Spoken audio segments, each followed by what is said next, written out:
I'm delighted to welcome you to tonight's Conversations at the Carter Center. The delicate art of conflict resolution is our topic this evening. For nearly 4 decades, Carter Center staff have been keeping track of armed conflicts so that we can better understand what and who drives them. Our goal is to help resolve conflicts, or even better, to keep them from starting in the first place. We often work quietly behind the scenes, contributing small but important pieces to a much larger puzzle. The process can be very frustrating, but it can also be rewarding, as I'm sure you'll understand from our panelists a little later. Before I introduce tonight's moderator, a couple of reminders. Please silence those cell phones, but feel free to keep them out, though silent, and tweet about tonight's conversation. Yes, I know, they make me say this. Using the hashtag Carter Conflict Resolution. That's 2 capital C's and a capital R. So silent, but tweeting. Second, we are live streaming tonight's conversation on cartercenter.org and on our Facebook page. So if you want to watch it later or recommend it to a friend, it'll be archived in both spots. And now it's my great pleasure to introduce tonight's moderator, a man I imagine is familiar to many of you, Jim Clancy. Jim worked as a journalist for more than 40 years and was a CNN correspondent in Beirut, Frankfurt, Rome, and London. He spent significant amounts of time in Africa and won the George Polk Award in Journalism for his coverage of the Rwandan genocide and an Emmy for his reporting on the Somalia famine. We are very lucky to have him with us tonight to guide the conversation. Jim, I'll turn it over to you to introduce the panelists. Thank you very much. Thank you, Ambassador Peters. And thanks to all of you for being here. I don't know what I can promise you tonight, except it's going to be a fascinating discussion. If you look at your programs, you'll see a brief resume, if you will, profile of our guests that are up here tonight, who are some of the very best people who can relate the story of what it is, really, this art of conflict negotiation and resolution. Hrair Balian, who's exactly opposite of me, has been the director of the entire process of conflict resolution here at the Carter Center since 2008. He oversees all of it. Next to him is Ambassador Bisa Williams. She's a former career diplomat and former ambassador to Niger. She currently serves as the Carter Center's special representative advisor on Mali, a very large and important country that is dealing with a conflict of its own. And sitting beside me is Keator. She started out here as, well, they say an intern, but she rose very quickly. And she actually takes a look at that Syria project that interlaces conflict resolution with the World Wide Web, with all things internet. So a young voice with a lot of insight, some fascinating points to talk about tonight. And I want to begin, and Hrair, you start us off. Just what is it that we're talking about when we say conflict resolution? What is it that you do? Before I say what we do, I speak about what we do, let's talk about why we do it. Okay. The main reason we do conflict resolution is to prevent and resolve violence, end violence. That is the most important thing that we can do today in today's context of wars, where we see the level of violence, extreme violence increase, where we see hospitals, they used to be sacrosanct, now they're bombed regularly as a target, not as an incidental target, but as a main target. They're targeted. Schools and all sorts of civilian facilities are targeted today. Civilians themselves are targeted today. And wars cost tens of thousands, hundreds of thousands of victims, both killed and injured among civilians. So conflict resolution for me is preventing and stopping the violence so that the killing can stop. The killing can stop. That's the most important thing we can do in conflict resolution. If you consider war, and we do consider war as the greatest violation of human rights, then we have to stop it before we can do anything else. How we stop it varies from one conflict to another, one situation, or one time in a given conflict or another. And we can get into the details perhaps in the discussions. I don't want to go on longer. But it is important, as you note. And you take a country like Mali. Why was it important there?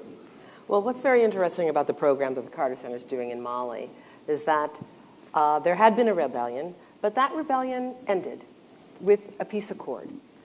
The very unique role that we're playing on the team that I'm helping to lead has to do with ensuring that the commitments that were made as they worked through the peace process are really acted upon. So we are actually the independent observer of implementation of this peace. So it's one thing to resolve the conflict, but the conflict is about building something, about restoring a nation, building a nation, making whole communities, and implementing the peace process, making sure that the government, that the former rebels, that everybody is doing what they said they would do, that the new political structures are put in place.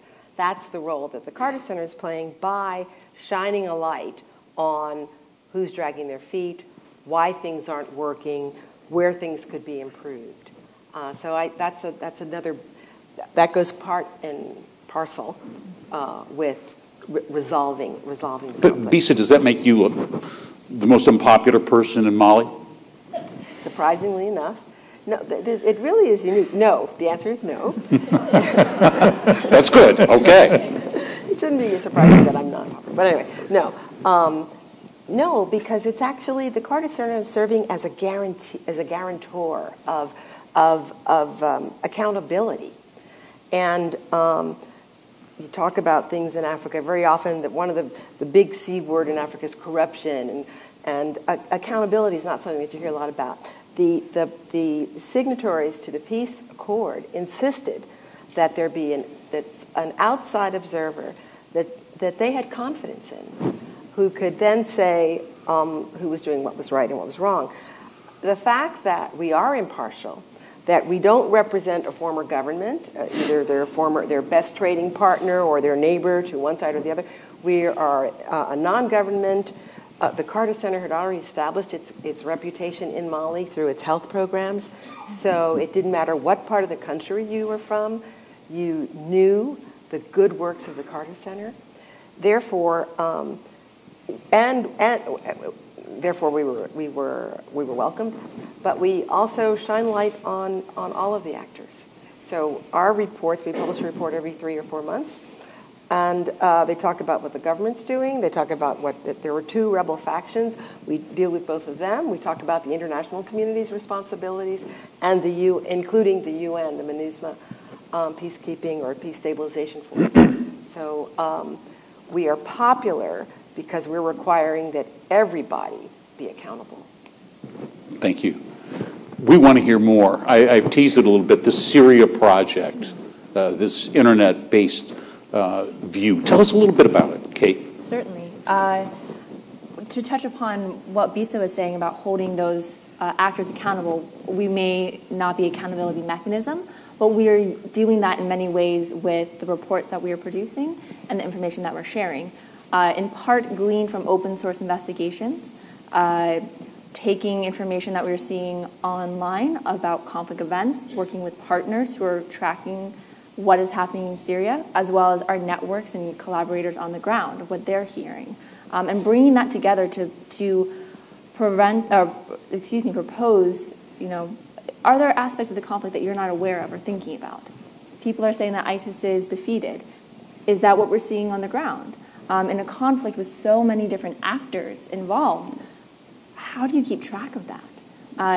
And not to give a whole history of the mapping project, but it first started by my former boss. I was a young, very overly eager intern when I joined, but my former boss, Chris McNaboe, started by tracking armed groups.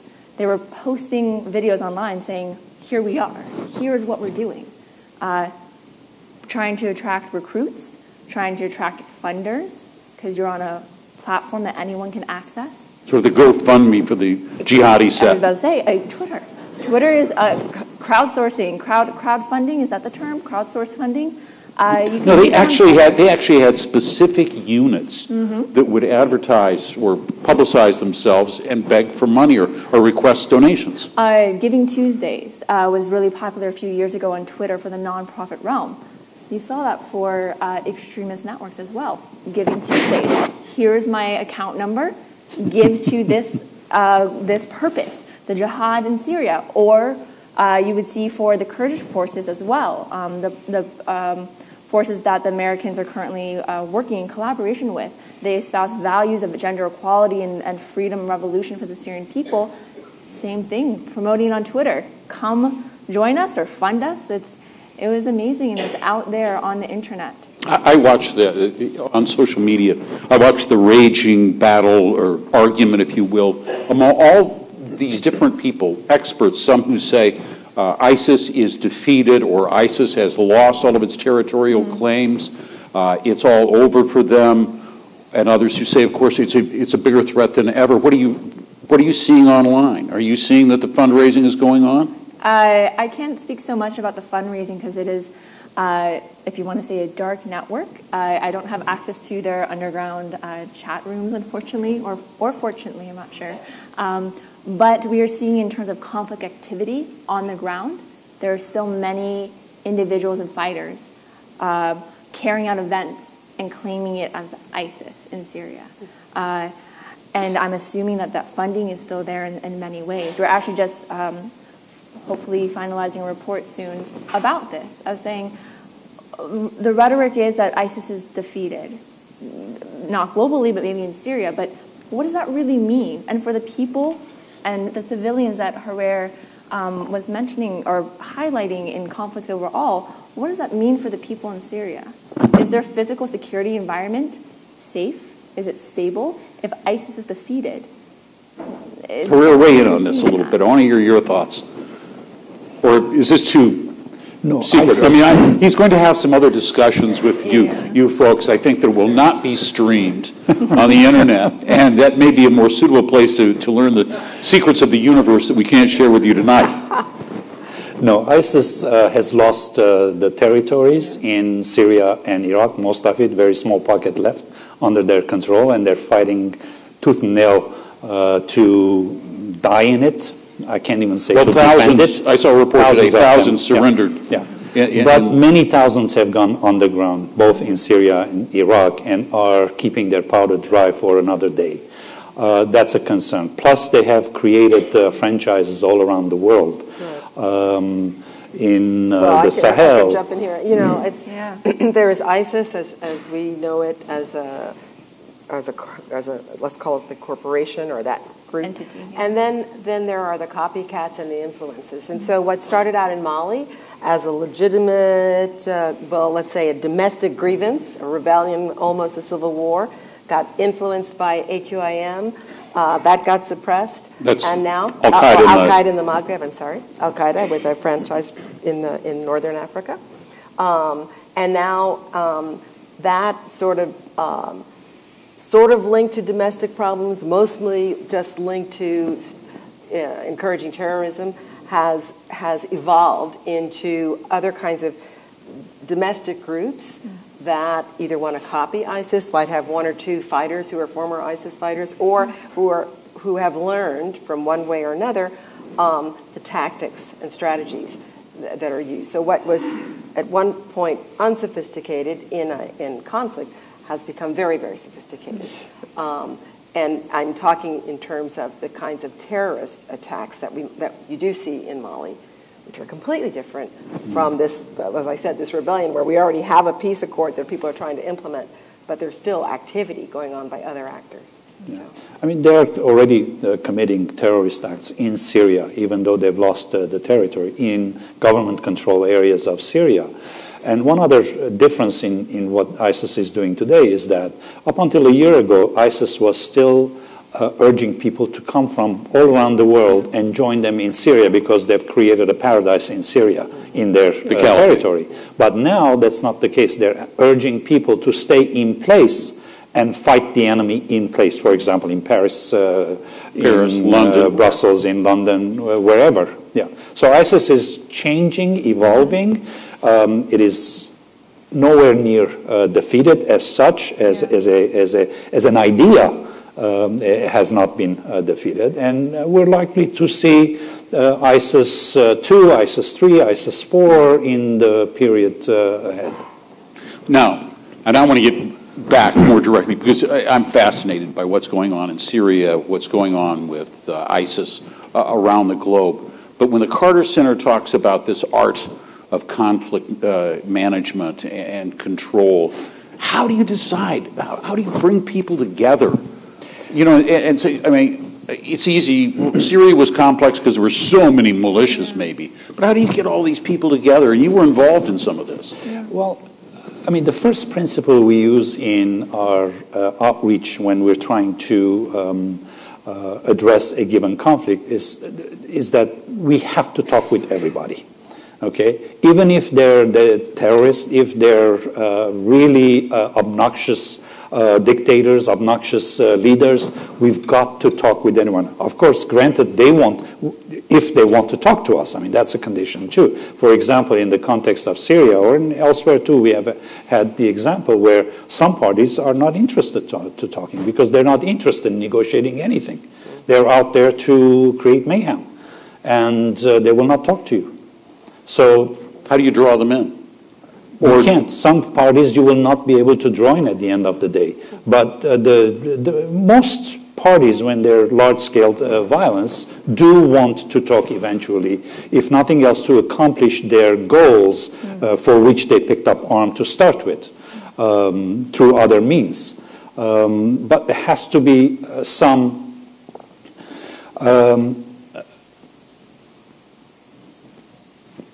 they want to talk. In most cases, they do. Yeah. There has to be some exhaustion. They reach that point where then they decide, now it's to my advantage, I think, to talk. Or they become get into a militarily disadvantageous position. I will say, to add to Hrair's point about some people don't want to talk, but we are open to talking with everyone. For the conflict mapping aspect, we try to also use the data that we're collecting and the information that we're sharing as a reason for someone to come talk with us, or a reason to bring people around the table. And I'm sure Bisa has examples of this as well, but trying to bring together different actors in the conflict and saying, this is what we're seeing happening in this part of Syria. And do you agree, and how can that change? Or if we're just having one-on-one conversations, we're sharing data, and some people have a little more trust in that to open a conversation. We were able to build some relationships with armed group actors and leaders because they wanted to let us know what they were doing. We were saying, we're mapping your networks, this is what we're seeing, do you agree in this? And they would give us information. I mean, and it's different. Every scenario is different. You know, I think there are cultural things to take into account also. Mali is a very interesting situation. As I said, there is a different kind of conflict happening in central Mali that has to do with jihadis and some marginalized groups, but there's a terrorist element that's there. The Malian attitude, in many ways, we've talked to the head of the Islamic Council, religious leaders, some civil society members say, yes, we don't want jihadis, we don't like terrorism. However, at the end of the day, we're all Malians. And we really don't want to think that we're just going to, that the only answer to this problem is to kill so-and-so. So there is an openness to figuring out when is the time that we bring this wayward brother in, or that we at least listen to him, or at what point are you outsiders? For example, the West is quite upset about the jihadi activity there, and we've already answered militarily to some of their activities.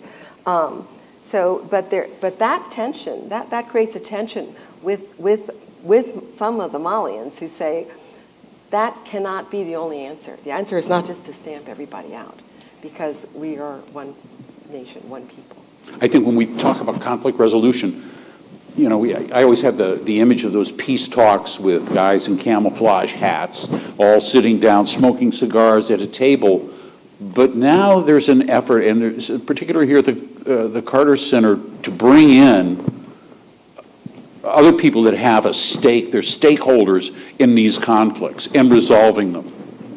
I mean, conflict resolution is a lot more than bringing people around a table and putting the piece of paper in front of them and having them sign it, agree to something, and then sign it. That's a lot more than that. It starts with a lot of talking and cajoling and trying to understand all sides in a given conflict. What are their interests? There's a lot of drinking coffee and then runs to the bathroom.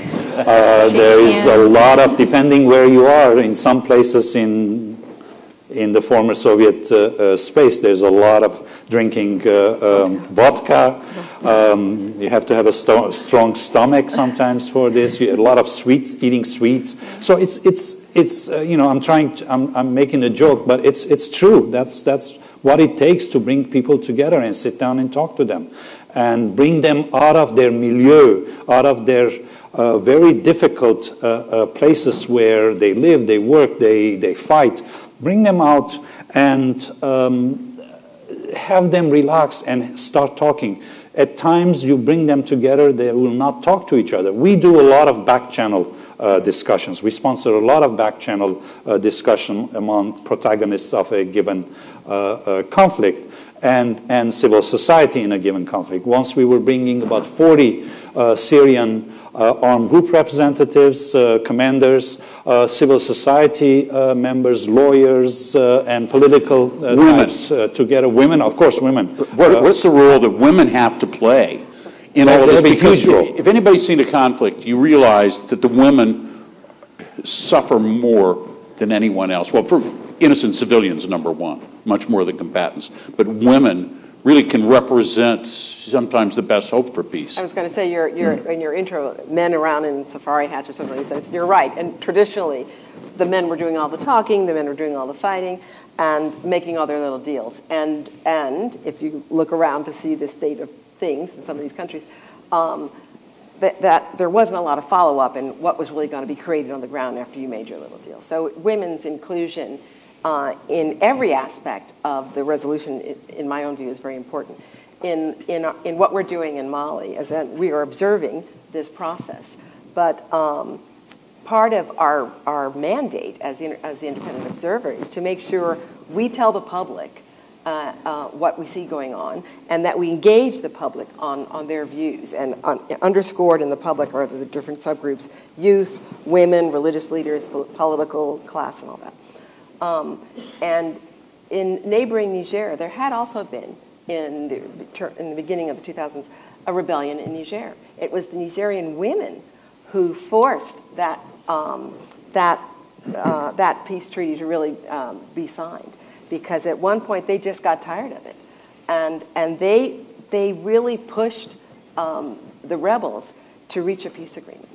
And we're seeing in Mali now, there's a movement among the women as well to reach out across the geographic divide from the north to the south to try to resolve their own prejudices and the fears that they have about each other. It's women who are taking it upon themselves to say, we want to have our communities be whole again. We want our kids to go to school. We want health services. We want to live in safety and security. Is that any different from what you want? And that's where the men are having now to look both ways. They can't just stay around that little table where they're drinking their vodkas or smoking their cigars or exchanging their tea.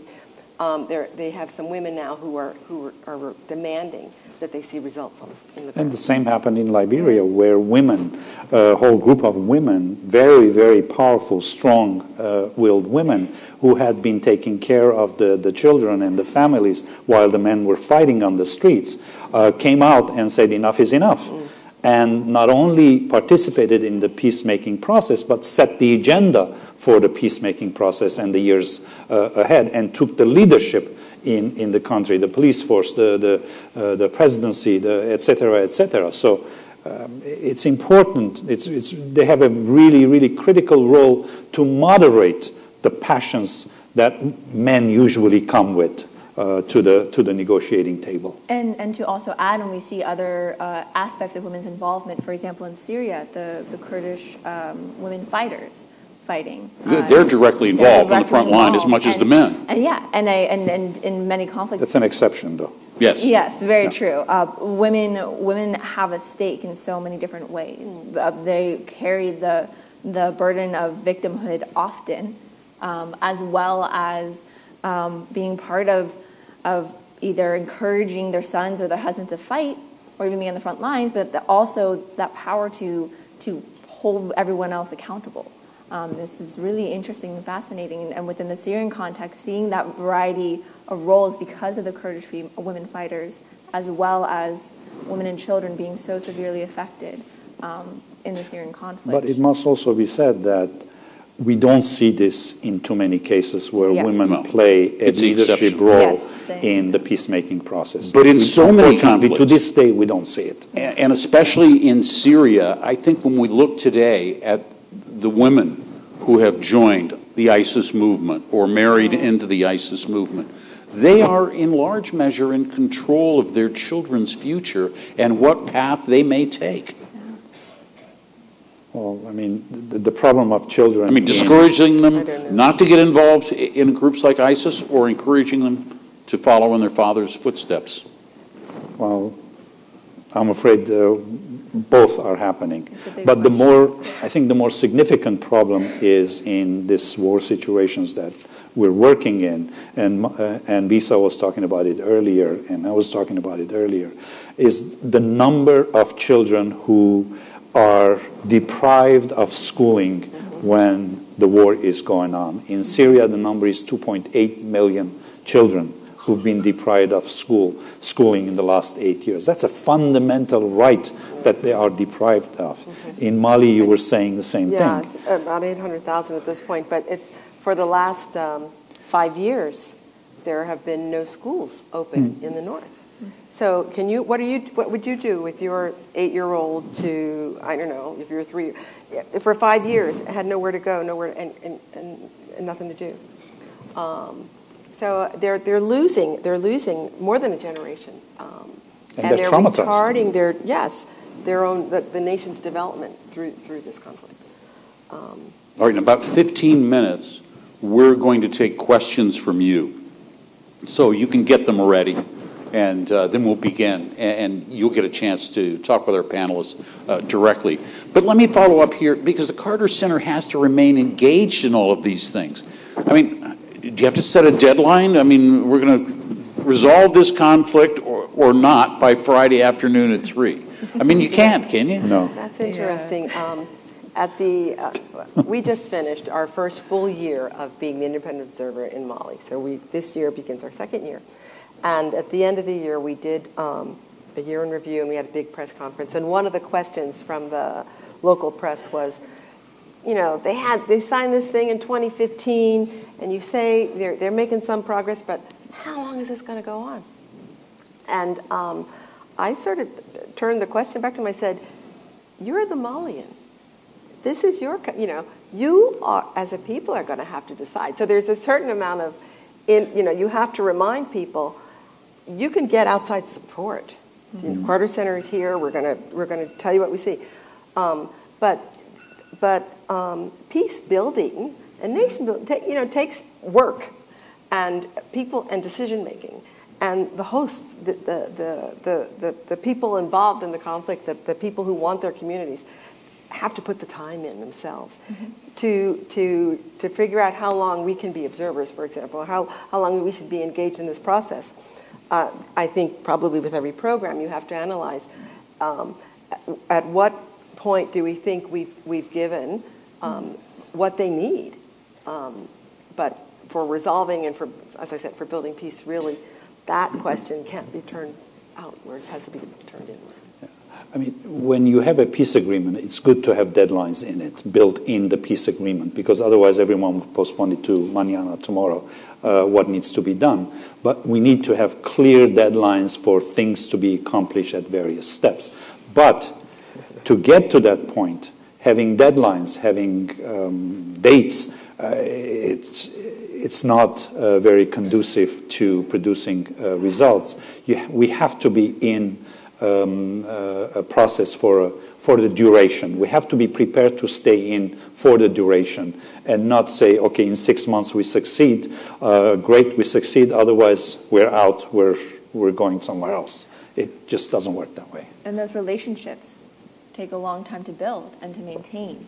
And you're building relationships that are supposed to have a framework for engaging with each other and moving forward to rebuilding a country. A society that's been divided. What we're seeing in Syria, speaking from the context that I know, are just so many divisions within communities that maybe existed before and are just being exacerbated by conflict. How long does that take to rebuild?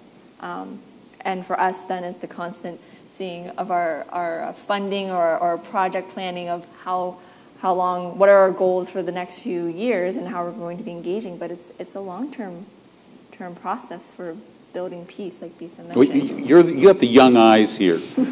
How is this art of conflict resolution changing, morphing with the times? I mean, is it incorporating more people in more ways, and you're figuring out? You tell us. This is caveat. This is my younger eyes perspective of my role in using data and technology. But I just completed my master's before returning to the center, asking some of these questions. And every context is different. But in the case of Syria, and perhaps in other countries where internet is becoming more integrated, or just you're having relationships that are global, what does that mean for armed groups that are involved? Or when a conflict is happening inside of a country, you always had external influences and actors. But in Syria, you have individuals funding armed groups. You have political groups in other countries. Wait a minute. Let me just go back over there. You have individuals that fund entire armed groups?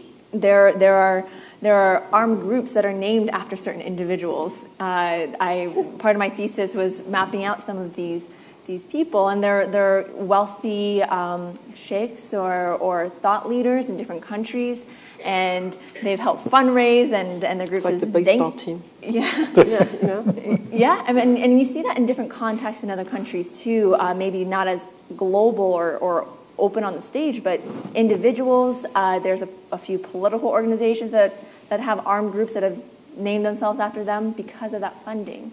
And I wonder in conflict resolution, as mediators, when we're bringing people around the table, or when we're identifying who to engage with, do we think about the armed groups as well as those actors that are funding them or coordinating them? Or the ideology of ISIS, how do you, I mean, not that they want to engage in mediation, but those are, to me, important questions to think about moving forward in new contexts. What role does that global internet connection play? You have to figure out the conflict before you can... You answered that question, yeah. There was good old days when there were only two sides in the world, two powers, and they sponsored one side or the other. Two sides. I mean, that was great. Now you have so many actors, regional and global, intervening and interfering in a given conflict situation and sponsoring their own groups and encouraging their own groups to go whatever direction the particular sponsor wants them to go. That makes the conflict so much more complicated and so many layered that the resolution and addressing the conflict becomes even more complicated as well. Of course, I mean, look at Syria, 8 years and they're still fighting and there's still no agreement. There is an end in sight. It's not an end that people imagined and desired. Yes, there is an end in sight, but that's accomplished through military power of one side.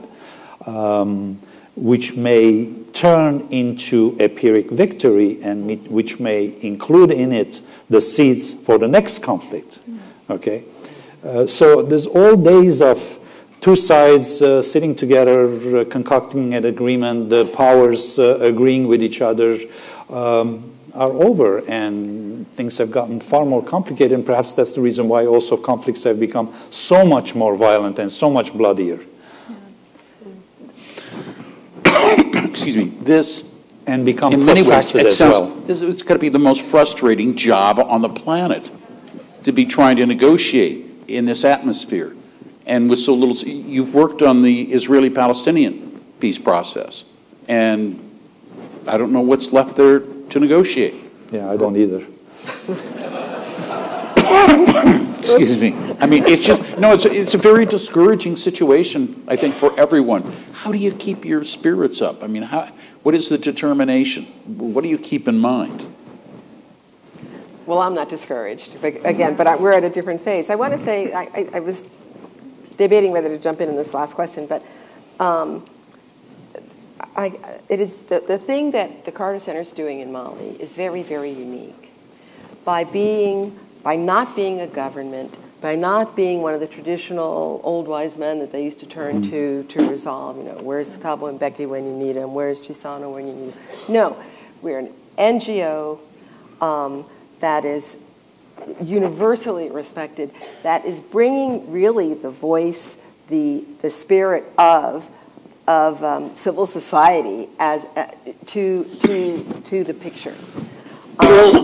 And it is making the governments and the wanted-to-be government, let's say, of the former rebels, pay attention and also and perform and implement their own accord.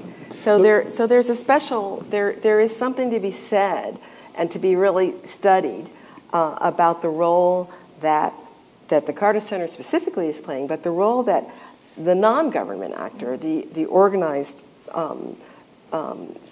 institution like this one, can play in helping to advance the peace. I mean,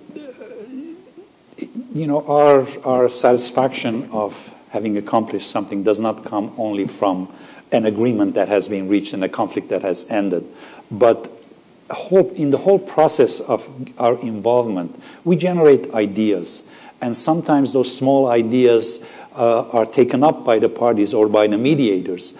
And our ideas become contribution to a peace process that may go on for a while. So it's not all that hopeless that we try and nothing happens and we go home and try somewhere else. Yeah. So we do have steps that we accomplish. We do have ideas that are adopted by various parties or mediators. And eventually those ideas come together into some sort of a ending of the conflict, if not a peace agreement. Yeah. To add to that, for us, or to me, it's not about measuring successes. Because what is the success? The end of the conflict in Syria, or what are we attributing to ourselves? It's about what are those small little contributions throughout the way, or what is that relationship that we built or established or improved of sharing information that someone didn't know and that informed their policy making or decision making that was incorporating aspects of the conflict that can improve someone's life, or thinking about something that they weren't aware of that can really heavily affect or hurt civilians. It's those little one-offs, and maybe that's maybe not the most productive way to think about that, but I think it's more effective. These peace processes, when you get the process, it doesn't take care of itself. No. You've got to nurture it. Exactly. Mm-hmm. And that's what building peace really means. Yeah. And I admit, sometimes we're desperate. I mean, we become hopeless. In those cases, we take a day off, go to the mountains, walk, take a hike, and then come back refreshed and with a new look and new energy, try again. I mean, we're humans, after all. Have you had people that you talked to that absolutely refused your help, but you won over? I mean, people who, just by your sheer determination and the work of the Carter Center, somebody actually said, hey, all right. the rebels, at one point, there were two factions of rebel groups in Mali, then the government. There was a period of time when they wouldn't even sit in the same room together. So you'd have to deal with a group, and then they'd leave the room, and then the next group would come in, and they'd leave the room. And after things were signed, the very first meeting where everybody was getting together, there was a walkout. So over the course of 4 years, almost, things really have evolved positively. And you, as you said, you watch this evolution and you nurture this evolution. I think also similar to the story that Hrair was telling earlier about a workshop, and we were bringing in different actors and military armed leaders, civil society, women from civil society, who were fierce, and lawyers and business persons associated with the government and in between. And not to say that they were people that refused to talk with us, but talk with each other or engage. And it was my first... And walk out often. Yeah, it was my first workshop, my first workshop with the Carter Center, since I'd been very heavily involved in the data, but not so much the dialogue. And I remember my first day, eyes wide open. I'm like, oh, wait. Not to say sitting in front of a computer screen. Exactly, what are we doing? And it was really, really amazing, because by the end of that, a relationship had been formed amongst the civil society actors and the women and the military armed leaders, and they agreed to work together in future negotiations. It may take you a day to bring them back together once they walk out. That's intense moments. They may never come back. Yeah. You have to end the whatever it is you're doing and come back some other time, perhaps with other actors from the same groups who could then manage to talk to each other.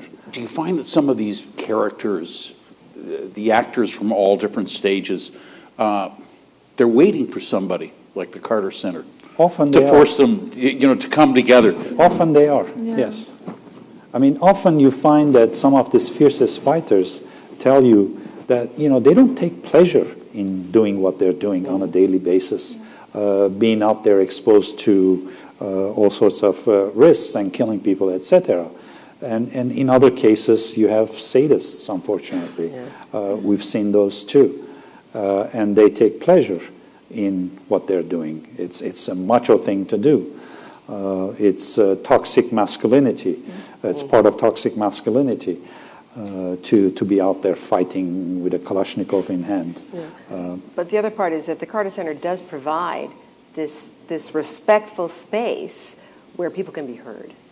And when you say, when a fighter is waiting, what are they waiting for? They're waiting for somebody to listen because the government hasn't, let's say, or vice versa. The government also might be saying, we need to, and our intervention provides the space and the credibility and the respect for people to begin to have a conversation. It's credibility. It's credibility that's built by a long track record of medical work, health work, election monitoring, all of these other things that the Carter Center brings to the table that it's recognized for, that really furnish your reputation. In the case of Mali, people realize that we have no stake in this other than the implementation of the agreement. That's it. In other cases, we have no stake on one side or the other than bringing the violence to an end or whatever immediate goal we're pursuing. I think that's helped us with Syria as well, building relationships, because we weren't trying to say, here's your political goal that you should reach, or we want this thing to happen in Syria for a political purpose. It was, we want the violence to end. And we have the trust and credibility as the Carter Center. I was always surprised reaching out to people and talking with them, and I'd say the Carter Center, and they say, great, I want to talk with you. I was like, oh, really? When I teach conflict resolution or mediation at Emory, I used to do that. I would tell the first class to students that conflict resolution is perhaps a quarter law, a quarter psychology, a quarter history, and another quarter building relations and drinking coffee and all this stuff. And they would look at me, huh? What are you talking about? Yeah, but they will get it eventually. One of the most remarkable images that I have of the entire conflict in Somalia was when some U.S. troops got the African leaders from Ethiopia and everybody together under one tree to discuss things. And it was in their environment that they were able to bring them together and get them to agree, to a ceasefire in that particular region. And I mean, how much of that, when you're talking about the history and the culture, you have to respect that going in, absolutely. or you're not going to go far. Oh, yeah. Right. And we have to go in with humility, really, lots of humility. We don't know anything. We don't know very little. We know very little. We know less than the protagonists on what's going on in their country. And we have to accept that and learn from them in the process. What does And prepare. Huge amount of time preparing. What does this program have to offer the world? I mean, this notion of we're going to do conflict resolution, or at least negotiation. I mean, let's not forget that we are a non-governmental organization with a very big mission to build peace and to build hope. I think the one thing that we can bring is hope. How much money is spent on war a year? Oof. Lost on war. Hundreds of Wait a minute, I think trillions. There's an organization called the Institute for Economics and Peace, and they have the Global Peace Index, and they tried to measure the economic impact of violence as well as the economic impact of peace, which is mind-blowing because no one thinks to measure that. I don't know how you do it. They have, I can go through the complexity of it. I was a Global Peace Index fellow. I learned some of it. I can get very technical. I want to keep you awake. But in measuring the economic impact of violence, they're looking at the cost of paying security forces, local police, but then also rebuilding if conflict is destroying buildings, of the effect on civilians and losing access to health care, what medical emergencies and how much does that cost. All of these factors, it's around 14 trillion globally. That's how much the world invested in 2017 on these impacts of violence, or addressing violence, or investing in apparatuses that support violence. In peace, I think, I don't have the number, but it was something like 1% of investment. Out of that 14 trillion, 1% of that is equivalent of how much we globally invested in peace, or peace-building frameworks. Positive peace factors like schooling, access to health care, feelings, perceptions of security.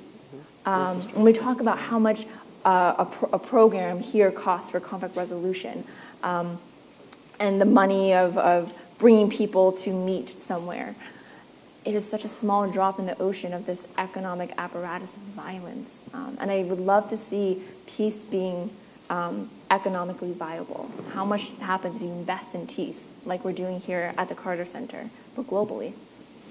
On that cheery note, I'm going to turn it over to you for your questions, because obviously there's a lot of questions that can be asked about the whole work of peace building that's being done here at the Carter Center. Please make your way to the microphone and just give us your name. If you don't use your full name, just give us your first name and ask your question. Direct it towards a panelist if you'd like to, or we'll do that.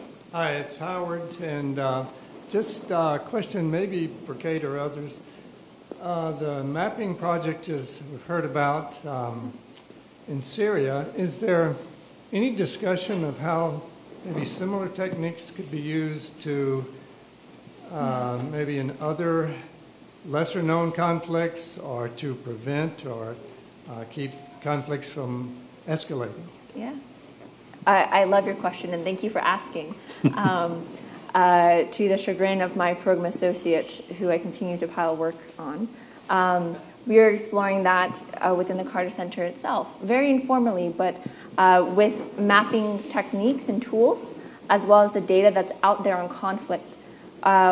Our team has experience in visualizing and tracking this, and we're sharing it with other programs and seeing, can we build out frameworks and tools at the center to do this in other projects? because there's a lot of potential. And even with health, our health programs collect information on the ground on what on the spread of on the spread of certain diseases, and can we get conflict data and overlay that and see, is there a relationship between the spread of violence and spread of diseases? And we see that anecdotally, yes, but can we prove it? Can it help with our positioning of programming, or just donor reporting or internal reporting on what we're doing? So I see a lot of potential. We just have to clone ourselves a few more times. Please, your question. Susan, I was just wondering, it sounds as if the program for conflict resolution is far enough along that it no longer requires President Carter's personal involvement in getting parties to the table, because there is a worry that as time goes on, when he's not available to be the one to go to the government or to be the spokesman for the program. But it does begin to sound as if the program in itself, without the president as a person, has earned its own respect. I think it's designed that way, isn't it? Yeah, yeah, it is designed. I mean, President Carter still continues to call world leaders to advance something that we're trying to do. Sudan is a very good example. President Carter continues to have an extremely cordial relationship with the president of Sudan, with whom occasionally he's in touch. But we also have, at the working level and the leadership level of the Carter Center, we have the center itself has built such a credibility that the leadership itself, the leadership of the center, as well as us at the working level, can manage to advance some of this work that we do at the Carter Center at various places. Of course, President Carter plays a crucial role. We also recruit leaders from outside of the Carter Center to help us at times in working in various places. Retired ambassadors, a number of them. For example? One is sitting next to me, another one is sitting in the audience, I think. We were meeting with former government officials and ambassadors yesterday to discuss our Syria programming. So we also appeal to outside partners to come and help us in the work we're doing.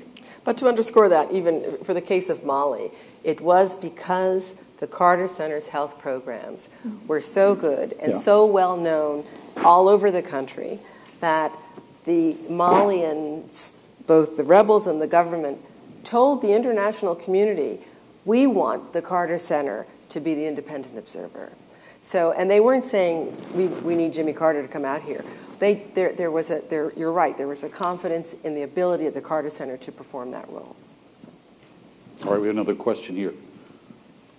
Good evening, Conrad, and I want to first thank both the moderator and the panelists for some tremendous information. My question is, since much of what you do is sort of the preventive medicine of diplomacy, is there the option, or is it being exploited, of using sort of virtual negotiations to be able to expedite across time zones and so forth, to be able to bring people together who will not, for reasons of travel or safety, be able to be in the same physical space?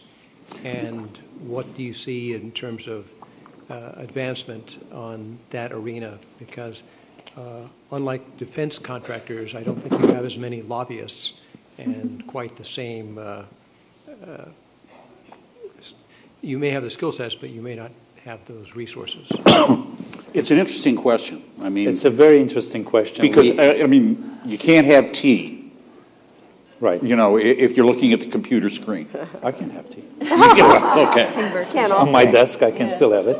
No, you're absolutely right. That's an area that we needs a lot of exploration.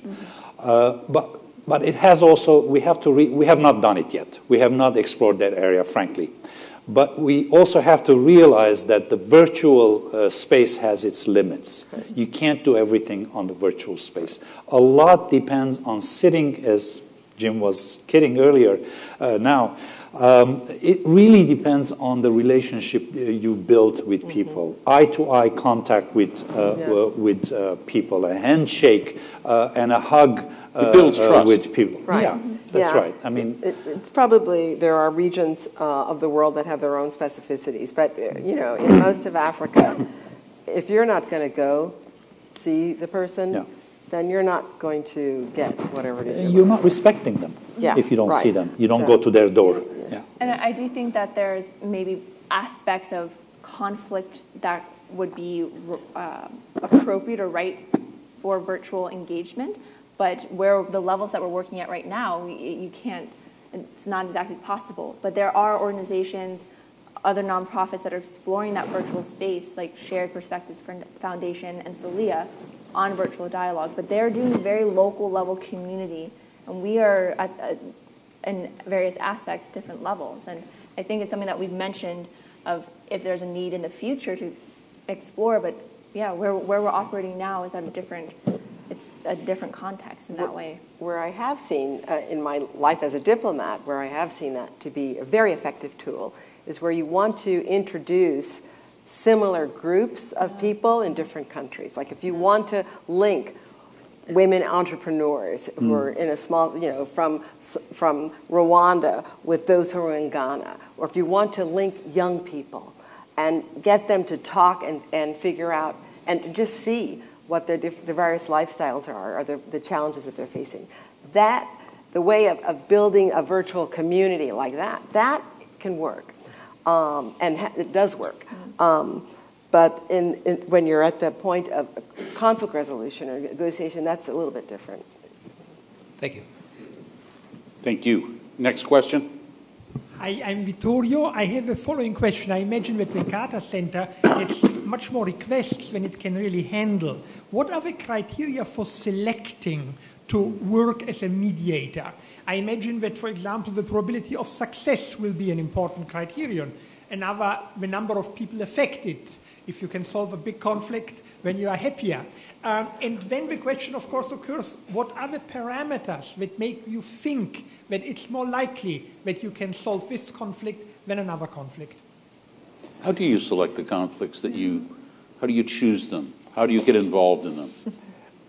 We get involved in countries where we've had a presence for some time, for one reason or another, health being one, human rights, pursuit of human rights, or election observation being another, that we've done at some point or another in a given conflict, where we have developed relationships with the leadership, with the opposition, with civil society, and we're more readily prepared to get involved in those countries when it comes to conflict resolution issues, and then we have a long presence in the place.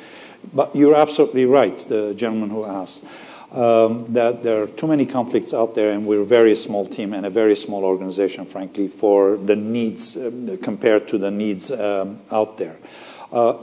Looking at what impact we may have if we get involved in a given conflict is one big reason to accept involvement or reject, decline involvement. Impact is very important.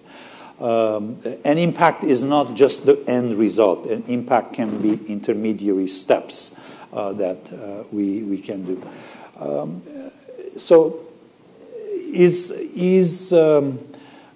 That's. You have to be realistic. We have to be realistic, yes. All right, let's get in, because we're going to run out of time here. Let's get in another question, please.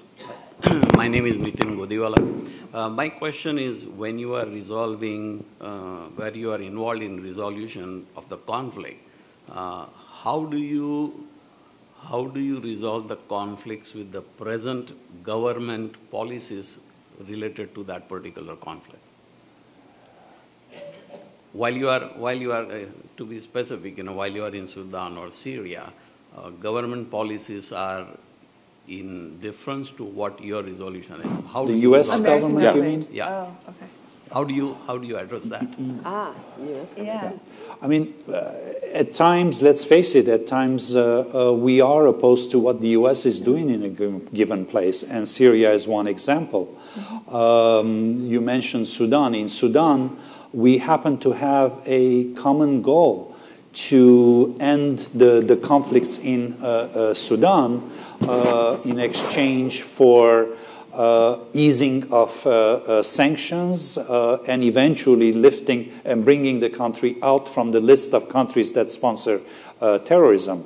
The government, the U.S. government, has other interests in Sudan as well. That is the fight against terrorism, a very legitimate concern. So it happens to be that we all have converging interest to work in Sudan towards the same goal. And we do, and we have collaborated with the Obama administration as well as the Trump administration in Sudan.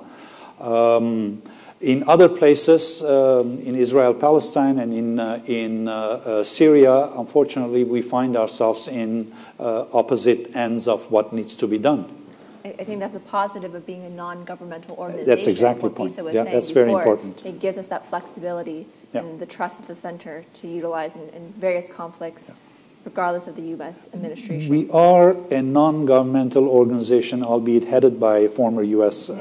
president, but we are an independent non-governmental organization, and that's an important asset that we have, and our interlocutors know that, and that's the reason why they trust us.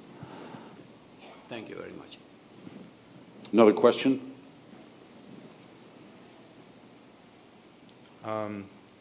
Does the Carter Center ever mediate between superpowers and regional powers like the United States and the Russian Federation in conflicts like Syria or, you know, any other instances where there are larger powers at play in it?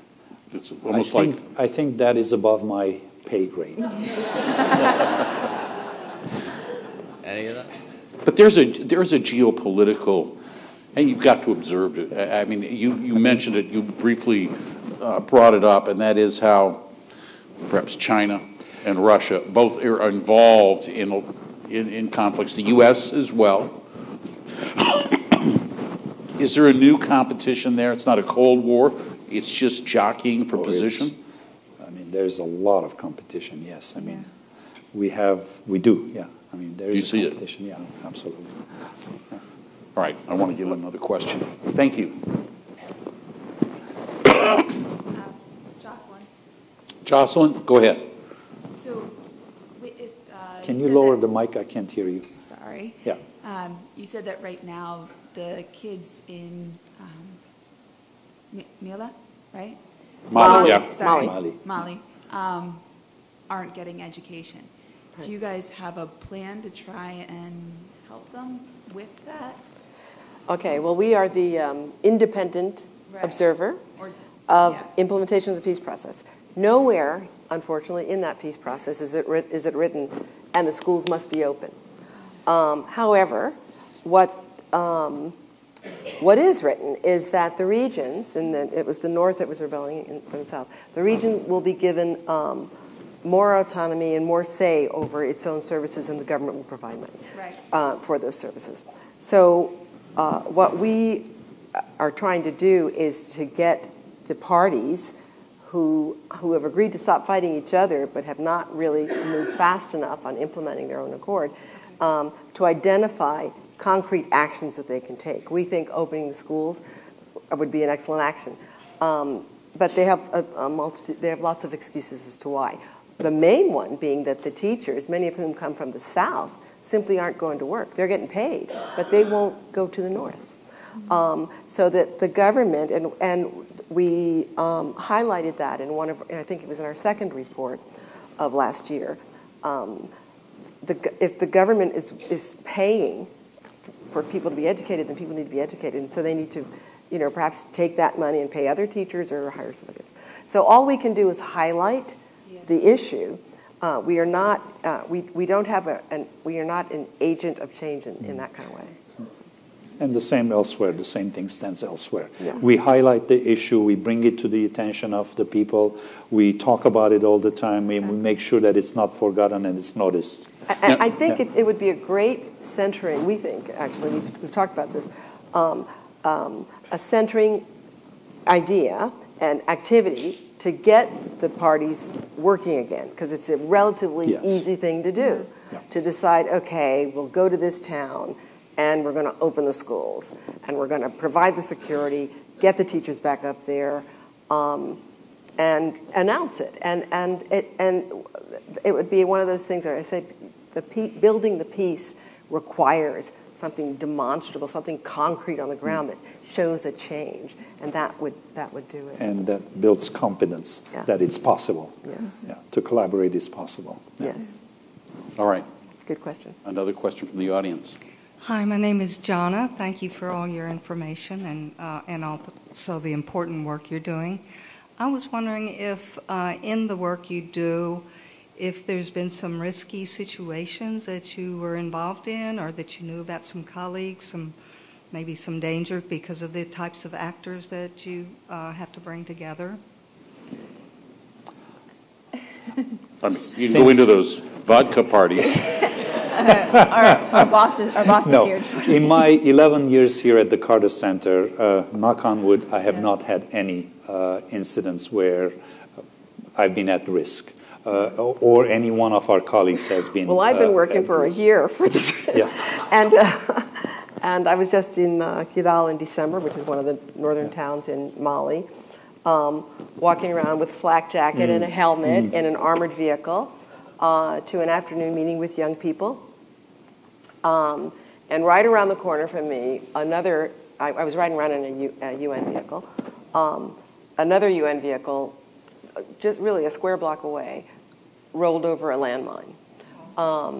And Keator is an important historical town in northern Mali that is really, it looks like, anyway, it's a very humble town. Let's put it that way. It's not like people who live there don't know what's going on there, because there's not a lot of people there. There's not a lot of buildings. There's the UN presence, which is massive, and then there are the townspeople. So that was a little bit scary. Although at the time I was so engaged with the young people that I didn't know that the bomb had gone off. I didn't really hear. We heard something, but you didn't really pay attention. The people in the UN were pulling their hair out because they didn't know if we were if it was us or not. And the whole notion of terrorism in some of these places is that there are surprise attacks. So unfortunately, in Mali, we're dealing with several things at the same time.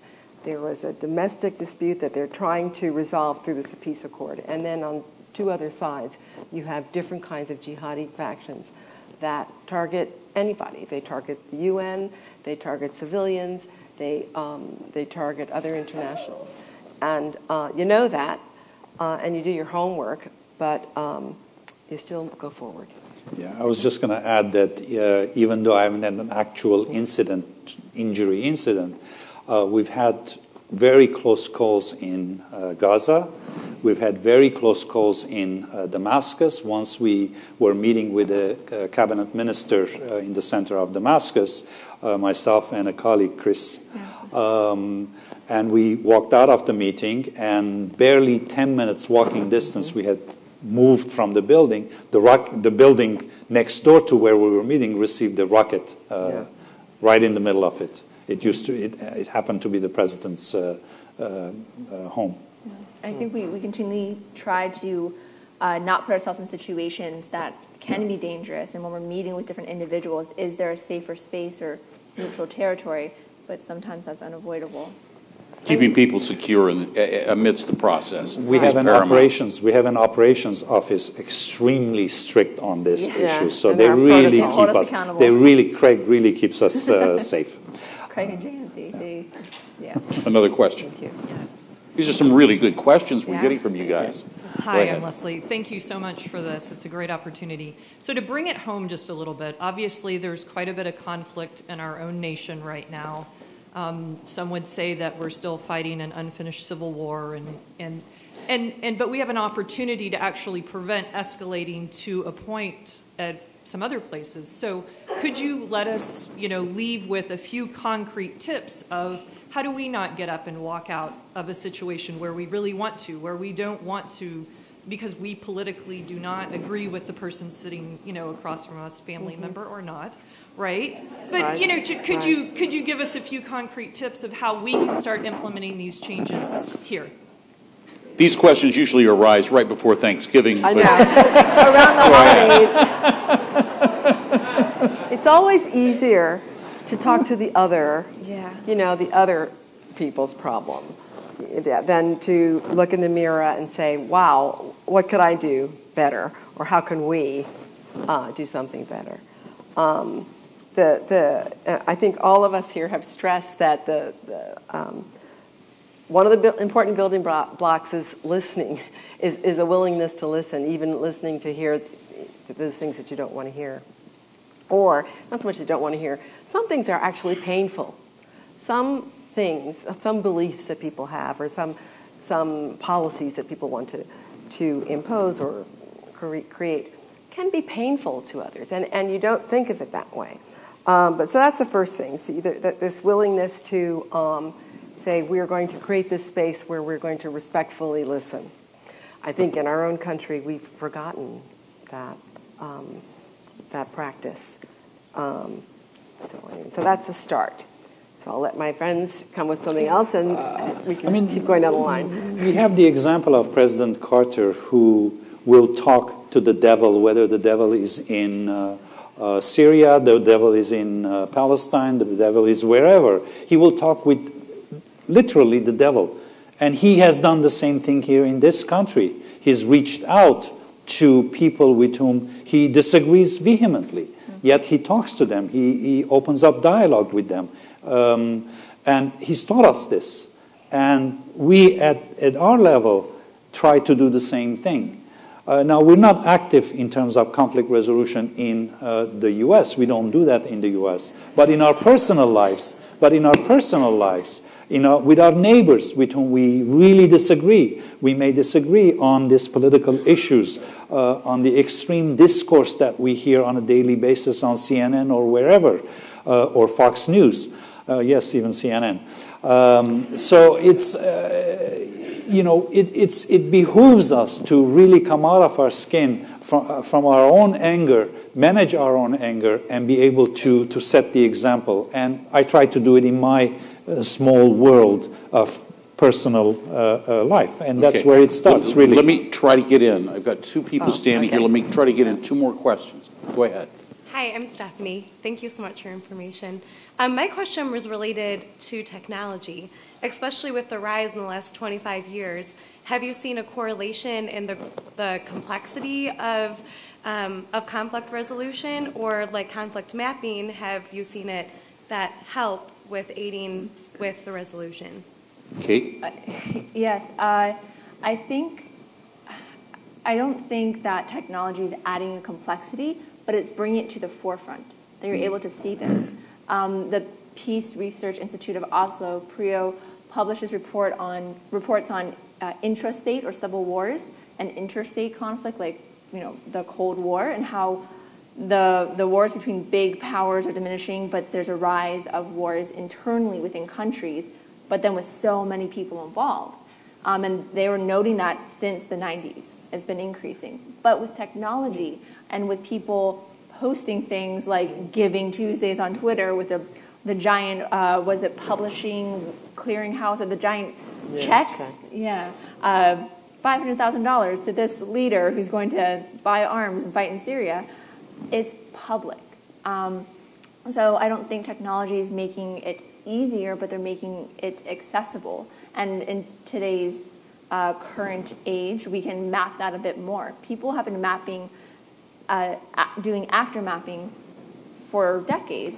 It's part of conflict resolution. It's all of the work that Bisa and Hrair have mentioned that goes into prepping to meet with people around the table. Now we have cool tools and better ways to get a sense of all of those actors and support the mediators and ourselves in understanding what's happening. So I think that kind of answered your question. No, that did. Yes, thank you. Final question. Hello, Reshma. Thank you for a fascinating conversation. My question was, you mentioned that economically countries do not spend very much on peace versus war. What are some ways where peace can seem like a better investment than war? It seems like, and especially now, in so many ways. I mean, but and yet, it's so and why do people not see that? Is it just a military-industrial complex concept, or is it? I mean, and even like you said, media, Twitter, and everything else, they seem to be fomenting more of this investment in war versus an investment in peace. I don't know. Maybe war is a lucrative business. Yeah. Very lucrative business. Lots of people have financial stakes in it. That's the cynical me. I was going to say, and now as the young, naive optimist, or sometimes I'll say cynical optimist, is there a way that the Carter Center, as well as other NGOs and organizations, help change even the conversation of we're not just talking about war, but we're talking about peace. We're not just talking about ending conflict, but investing in peace. And I think organizations like us, as well as Institute for Economics and Peace, talking about here's how much violence costs, and here's the economic impact of peace. And I'm sorry I don't have the numbers on me, but they talk about this long-term impact.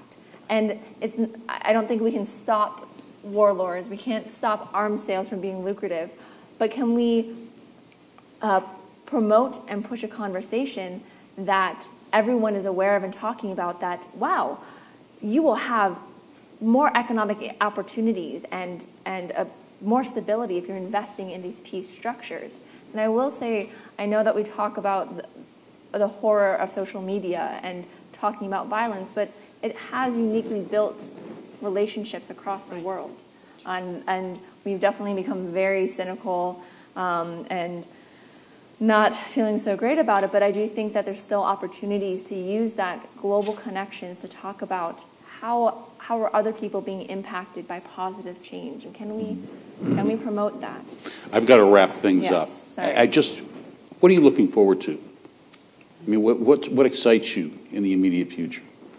To me, I'm looking forward to ways that we can continue to impact the process in Syria. The small little changes and little steps, that's using data, because I love data, using data, visualizations to bring conversations together about how can we help these mediators around the table and supporting so many people. Bisa, very briefly. In Mali, as I said, we created a year-end review that really put on the table where everybody was in the process. This is the year that all the parties have come to say, yes, now we're really going to make a great leap forward. So I'm really looking forward to seeing how that great leap forward manifests itself. Hrair, when you look over this whole program and everybody that is in it, what makes you proud to be a part of the Carter Center's peace-building effort? What makes me proud is the fact that someone like Kate, who joined us as an intern, never left. How many years ago? 8 years ago? 7 years ago? 7 years ago? 7 years ago, can come back and head one of our programs. It's just fantastic, you know. And it's good, and it's... Thanks, Hrair, Balian, Bisa Williams, Keator. Thank you all. Tremendous job, tremendous contribution, and thank you for some great questions and for giving us some of your time tonight to discuss building peace here at the Carter Center. Thank you. Great job. Very nice job.